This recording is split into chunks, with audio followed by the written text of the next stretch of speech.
Hello, everyone. Happy Friday. I really like this music. It makes me want to pull out my Brando impression for you guys. Yeah, I do a pretty good Brando. Buonasera. Buonasera. What did I do to make you treat me so disrespectfully? Never once did you come to me in friendship. Now you come to me and say, Godfather, give me justice. Oh, God. Aren't you glad it's Friday? Are you ready for the weekend? I got a great show planned, and I hope you guys enjoy it. I hope you all are entertained. You know what I mean? Let's get right into it. We're going to talk a little bit about the different attitudes you can carry when starting a weight loss journey, throughout the weight loss journey. Really, it's only two that I could think of. And it's based on how I observe myself when I think back on what I went through mentally in my journey.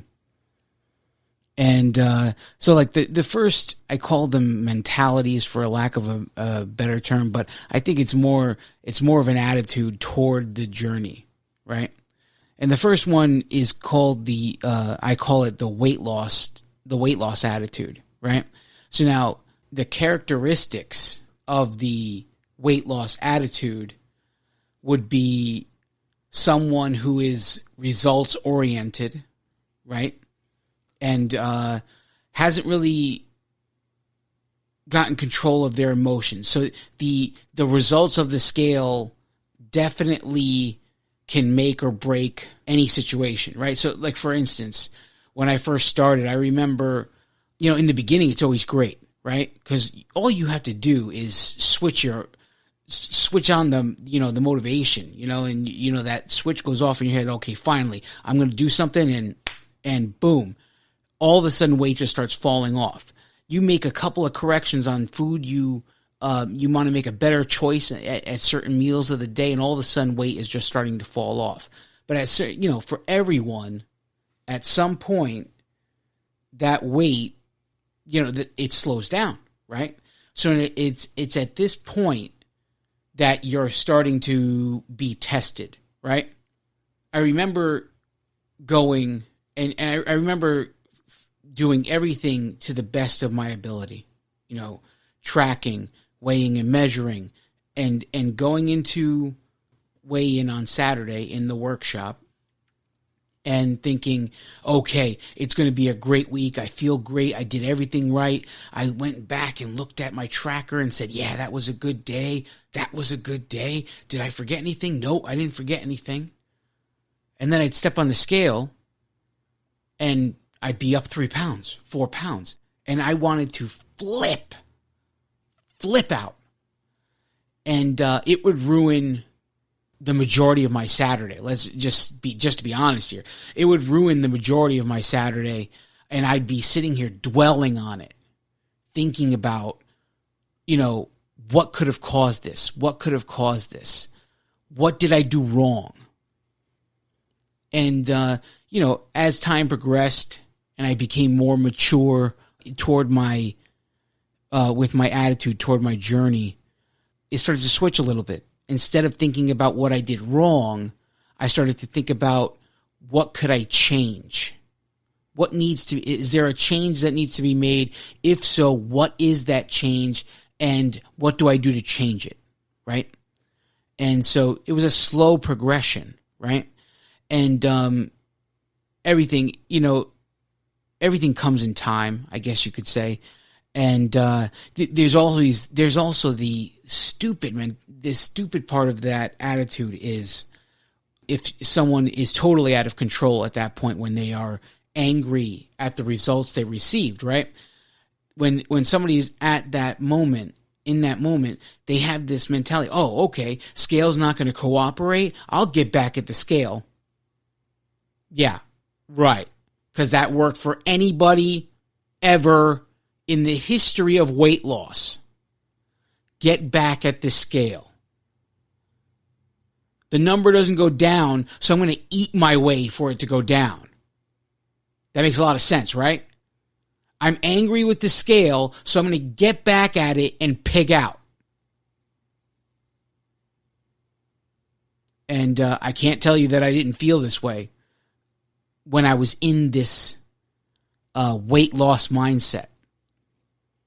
And, as time went by, again, I became more and more mature of how I thought about this journey and what to expect and what not to expect, and what to hope that would happen and what, not to take it so hard. So the thing slowly progressed into the second part of the journey, I think, or the final part in the journey really is going from weight loss attitude to journey attitude, right? So the minute you accept that you're in this for life, the quicker you can accept that you're doing this for the rest of your life, and it's not something you're just trying to drop a few pounds and then you're going to go back to eating however the hell you want. Because in reality, what's the point? If you think you're going to drop 50, 60 pounds and you're going to go right back to doing what you want to do, then keep the 50, 60 pounds, because you're going to end up being right back where you started. Bottom line. You may not like that I say that, but it is what it is. I don't know what else to tell you. But yes, you will drop that weight you want to drop. And then you'll go back to doing things the way you used to do them that caused you to have the 50, 60 pounds in the beginning. And you'll think you're doing it differently. You'll think that, oh, you can do this on your own now. You got this. We're all guilty of it, right? And slowly but surely, it will come back. And it's the one thing we have to realize is it's even harder to remove than it is to gain, right? So in reality, when I've talked a couple episodes back about my journey and how in 1 year, because of the gastric bypass, I went from 460 to 277 in 1 year. And then I spent the next 15 years, right? Is it 15? Yeah, 15 years gaining it back. Now, I consider myself an analytical and logical thinker, right? And when I look back at the mentality of when I was staring at the scale and got no results, and how I got so emotional about it, and I just look at myself and think, what a moron. What a moron. Because in reality, if we think about this logically, it took me 15 years to go from 277 to 395, which was almost all of the weight I lost back on. 15 years. I'll say that again. 15 years. And here I am expecting weight to come off every week that I weigh in. I could walk in there with the attitude was, yeah, the number's definitely going down this week, knowing it took 15 years to put on the weight. If you logically, a logical brain would tell you, if it hasn't been 15 years yet, you shouldn't even be complaining about not losing. And that goes for anybody, right? If it took you 10 years to put the weight on, if 10 years hasn't been up yet and you didn't lose all the weight, I mean, they say it's harder to lose than it is to gain, right? So let's just give it a number, right? Let's say if it took you 10 years to put it on, it'll take you 15 to take it off. Well, if it hasn't been 10 yet and you're already complaining that the scale's not moving, logically, it makes no sense for you to think that way, right? It's just something to think, make you think, It's just that everybody's emotional. Don't get me wrong. You put in some work, you want some results. I get that. But at some point, we have to get and say, okay, Shut down the emotion, because emotion just guide you in the wrong direction most of the time. And you have to think about it logically, because the logical thinking brings you to the truth, right? The truth is, if you're going to do this, you better do it for the rest of your life. And that's all there is to that. Now, the one thing that there's a million people in the world, right? And there's the people that are doing Weight Watchers, and there's people that are doing other things. And the one thing that those people have in common, regardless of whatever program they are on, the one thing they have in common is they know that the scale doesn't go down every week. It's not just a downward slope from the day you start. It's not. The body makes adjustments on the inside as you change your life. Things change in your body, and it takes time for the body to react. And let alone when you take into a matter of bodily functions and whatever, retaining water and too much salt in eating and stuff like that, when you take all that into consideration, and even hydration, you take all that into consideration, you're never going to, you can't possibly think that on day 1 you're at this weight, and at day 50 you're going to be, or week 1 I should say, you're at this weight, and at week 50 you're going to be 50 pounds exactly less than from the day you started, or whatever it is, right? I'm sure people would love that result. I'm not saying it's a bad result. I'm just saying it doesn't go down. Weight loss, the journey of weight loss is like the ocean. Okay? 1 second, the water is at your ankles. The next second, it's at your waist. And before you know it, out of nowhere, you're in over your head and you're gasping for air because you're drowning. And that's just the way it goes. That's the only way to really explain it to anyone who has never struggled with their weight in their life. If they've never seen their weight as a problem, they don't understand that the number just doesn't go down week after week if you're doing everything the right way. They don't understand that. And nor should they. I'm not saying they should. But maybe this helps them to, if someone's listening to me right now that never had trouble with their weight, and then maybe this gives you like a little eye-opening look into how it goes for all of us, and so that's just what it is. I mean, if I look at my overall progress, it's a downward slope.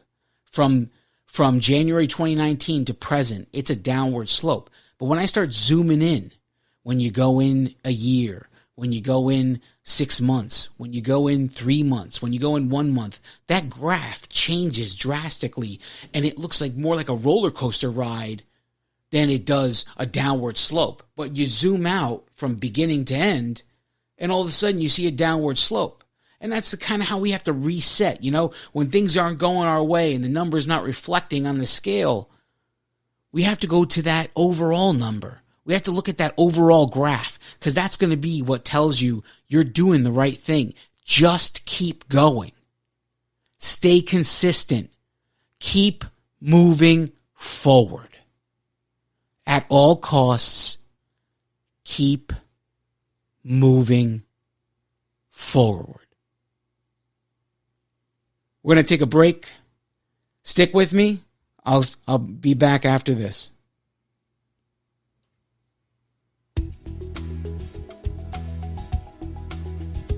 Hi everyone, I'm Donato Russo, and I am the Ranting Weight Watcher. I would love it if we can connect on social media. If you're on Facebook and Instagram, look me up at the Ranting Weight Watcher.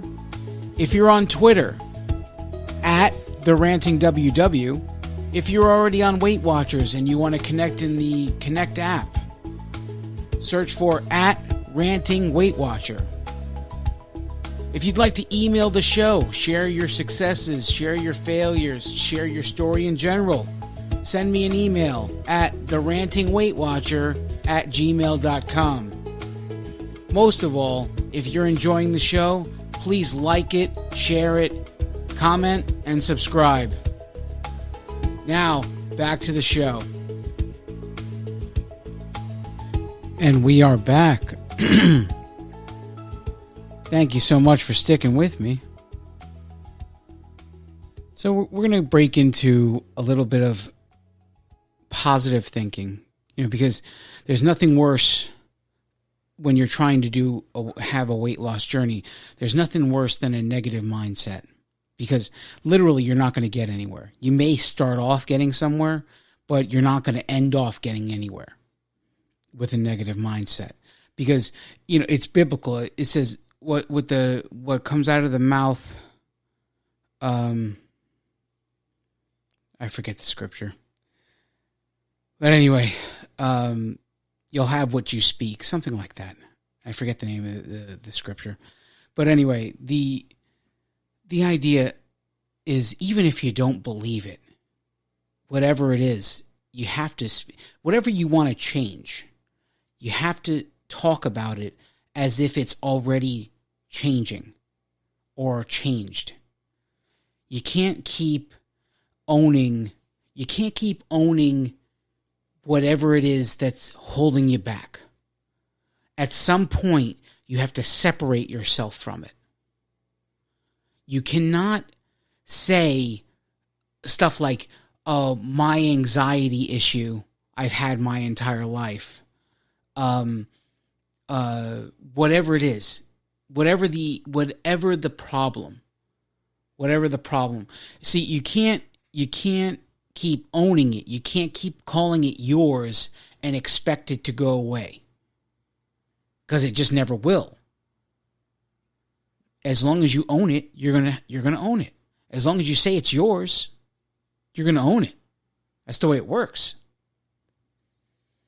So the key is, whatever it is you're trying to change in your life, if it's negative, stop owning it.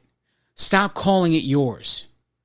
If it's an addiction, drug addiction, food addiction, alcohol addiction, whatever it is, stop owning it. Stop owning it. You need to remove every ounce of negativity in your life in order to be successful in whatever it is you're trying to do. This doesn't just apply to weight loss. It does apply to weight loss, but it doesn't only apply to weight loss. This applies to life. This is more so life advice. If you're trying to better yourself for your career, if you're trying to better an education, whatever it is, you cannot go into anything with a negative mindset and expect to succeed. Expect the worst, hope for the best. That's the most ridiculous thing I've ever heard in my life.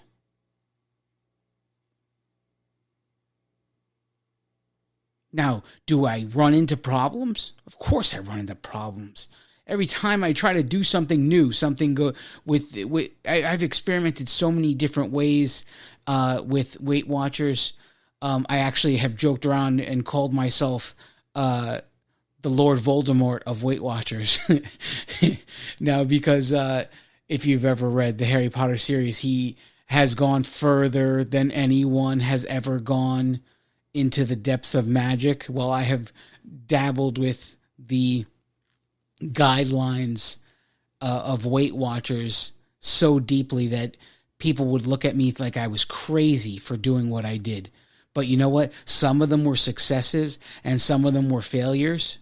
And in my mind, the risk was worth the reward. The juice was worth the squeeze. And even the failures, the juice was worth the squeeze. You know what? The idea, right? Everyone thinks that you can just have success without failure. It's impossible. It's impossible, because success and failure, you didn't know this about them, but they're brothers, right? So if you're inviting success over to the house for dinner, failure's coming because they're brothers. They belong together. They are the heads and tails of one coin. And you can't have one without the other. If anything, your relationship with failure needs to change as a first step. As a first step, that's a first step to removing the negativity in your life. Seeing failure as a sibling to success, that failure is just as required in order to achieve success as success is to failure. They are one and the same coin. They are together always. And if you want success that bad, failure comes with it. And that's all there is to that. Because without failure, you'll never achieve success. Because you do it, you fail, you learn from the failure. Failure is the teacher that leads you to success. Okay?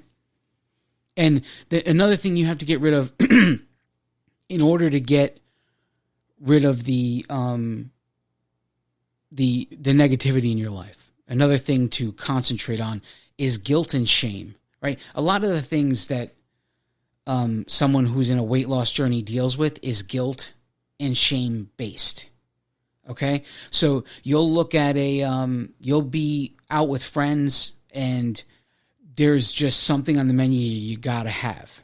Whether it's like a real greasy cheeseburger or it's that, what is that fried onion thing at the steakhouse, whatever it is. And, or it's some triple scoop sundae, ice cream sundae with fudge and whatever else. Okay? So these things, if you're on a weight loss journey, they'll slow the process down, but they're not going to stop you. If you're doing everything else you got to do and you have a friggin' greasy burger, it's not going to stop your weight loss. It may hold it up a little bit.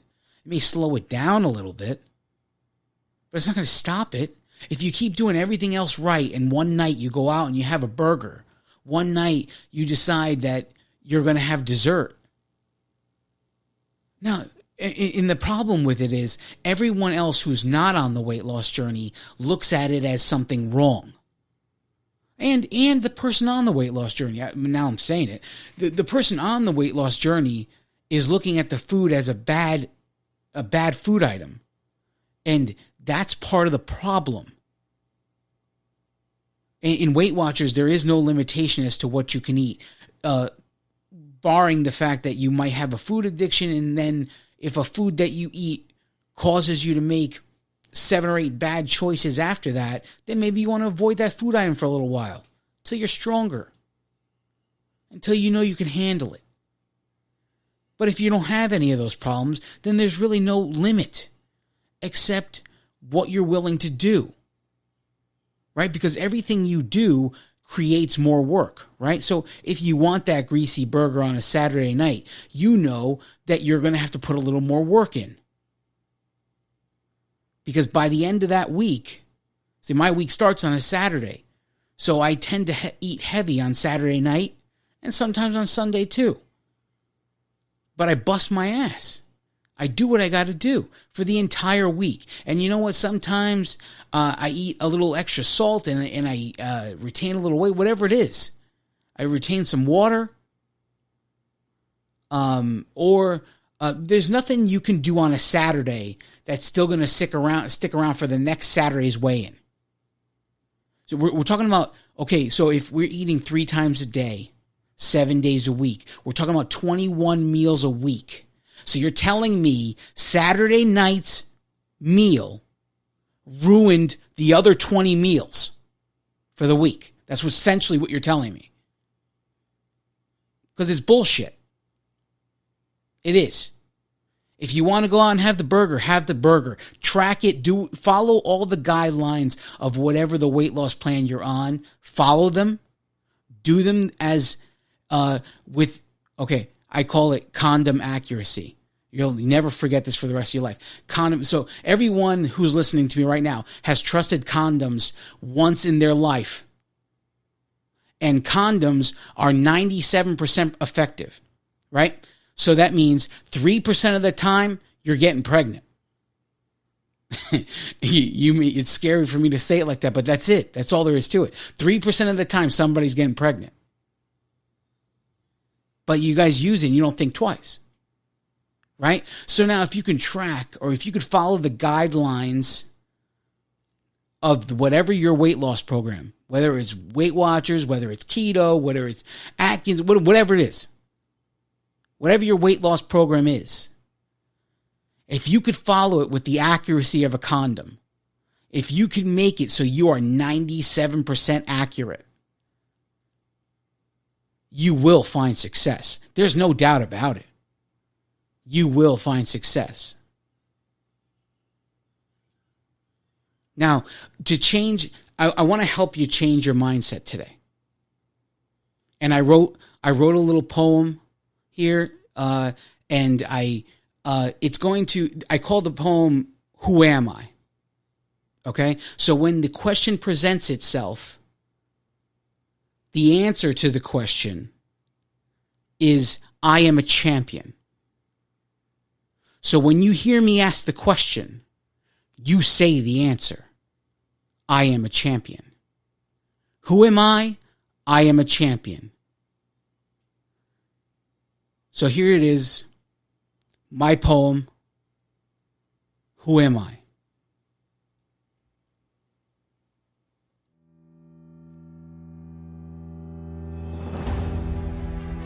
The pain of my past no longer defines me. From this day forward, it can only refine me, because I will no longer fight blindly. Who am I? I am a champion. History has not been kind, but I have now broken the chains that bind. I won't be stopped with this frame of mind. Who am I? I am a champion. I must believe I can succeed. Whatever I attempt, I will achieve. Who am I? I am a champion.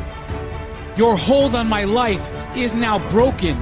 No longer will I allow my time to be stolen.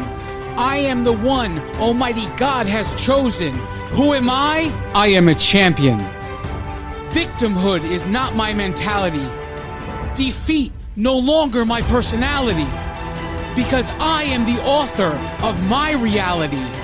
Who am I? I am a champion. History will remember this day. I speak into my life every word I say.